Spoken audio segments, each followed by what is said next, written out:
Buenas tardes, mi nombre es Manuel Guillermo Roca Castillo, soy estudiante del programa de especialidad de Radiología, Imágenes Diagnósticas y en el día de hoy les voy a hacer una breve introducción de resonancia magnética. Iniciamos hablando de cuál es el átomo de mayor proporción en el cuerpo humano. Hay dos átomos de grandes proporciones en el cuerpo humano, uno es el fósforo y el otro es el hidrógeno, pero realmente el hidrógeno por su sensibilidad es mucho más sensible que el fósforo y nos permite tener una mayor resolución. Podemos decir que son aquellos que se presentan en un número impar de protones y tendrán la capacidad de permitir y de emitir señal, y este átomo de hidrógeno es el que más abunda en el cuerpo humano. Ahora, vamos a hablar de los efectos que se requieren o las situaciones que se presentan con estos átomos para que se genere la imagen. Tenemos que es el movimiento de spin, como lo vemos acá. El spin es una combinación de líneas de ambos estadios que cambian bruscamente de un estado a otro, sino que realizan transgresiones graduales. Solo cuando los spines son sometidos a un campo magnético externo es cuando se muestran en un estado más puro y orientados hacia arriba, algunos otros hacia abajo. ¿Qué quiere decir esto? Que el equipo de resonancia, pues realmente es una bobina muy grande que produce o está produciendo un campo magnético y va a generar que esos protones de hidrógeno, a través del movimiento de spin y de ejercer una fuerza magnética en ellos, produzcan el movimiento de resolución y nos ayuden a generar la imagen. Luego vamos a encontrar el movimiento de precisión, que es otro de los factores que inciden en la imagen, y se define como el giro que se realiza el protón alrededor del eje del campo magnético externo donde lo situemos. La procesión va a mostrar dos particularidades en exclusiva de cada elemento y es directamente proporcional del campo magnético. Puse como ejemplo el trompo porque el trompo ejerce este movimiento de precisión con gran claridad, ya que cuando lo lanzamos y comienza a girar, él comienza a girar en su propio entorno. Seguidamente vamos a encontrar qué es la magnetización longitudinal. Y no es otra cosa más que los protones en paralelo y antiparalelo. Se anulan de manera que la señal de resonancia viene dada por los protones paralelos que no se han anulado. Aquellos protones suman sus fuerzas generando un vector magnético. Es la misma dirección que el campo magnético externo VO. Y esta magnetización longitudinal es la responsable de obtener la imagen, y su obtención de paralelo en VO no nos permite distinguir la una de la otra. En resumidas cuentas, esto es lo que realmente se trata de este tema. Aquí vemos un movimiento de precisión, vemos un movimiento de spin que genera una acción en estos átomos de hidrógeno. Muchas gracias. Cordial saludo, mi nombre es Weimar Arley Delgado. El tema que les voy a tratar es tiempo de relajación transversal. Mi compañero ya les habló de tiempo de relajación longitudinal. En este caso, el tiempo de relajación transversal o tiempo T2 es el tiempo en que tardan los tejidos en dejar de emitir señal. En este momento es cuando se retira el pulso de radiofrecuencia y los protones empiezan a perder la fase. Entonces, en este momento los protones empiezan a orientarse en relación al campo magnético.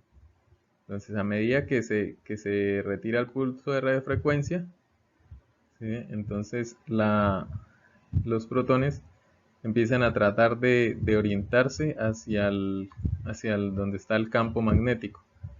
Y al final, pues todos terminan orientados en ese sentido. Y el tiempo de repetición se produce cuando se aplica un pulso de radiofrecuencia al protón de hidrógeno, o sea, cuando hace este movimiento.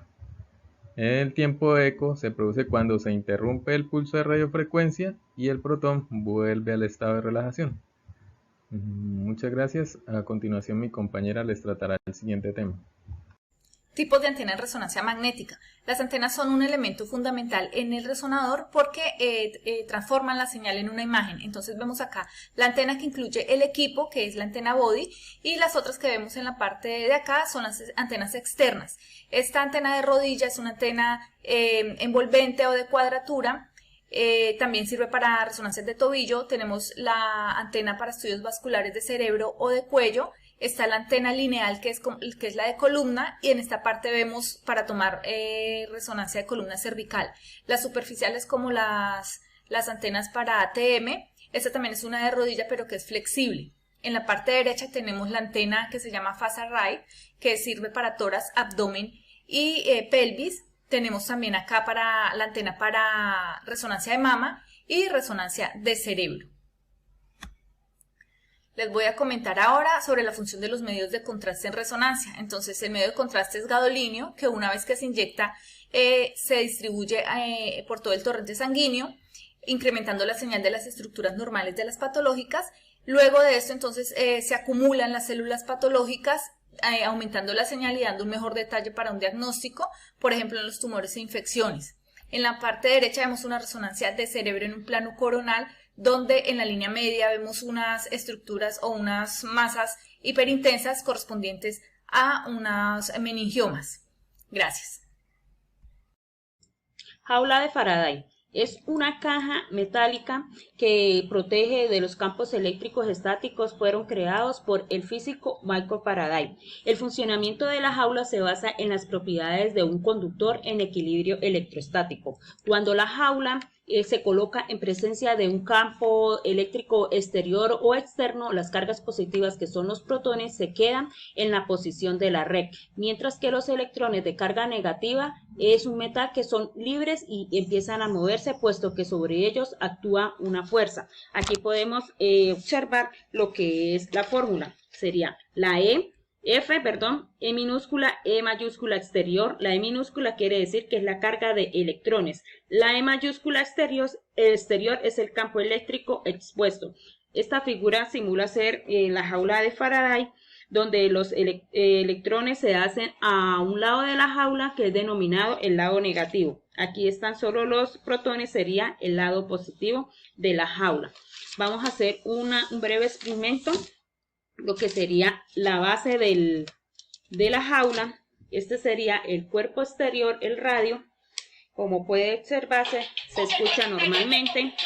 Al ser colocado sobre la base y taparlo con la jaula, esto se puede observar que la malla metálica interrumpe las ondas electromagnéticas, y aquí nuevamente lo recupera. Gracias.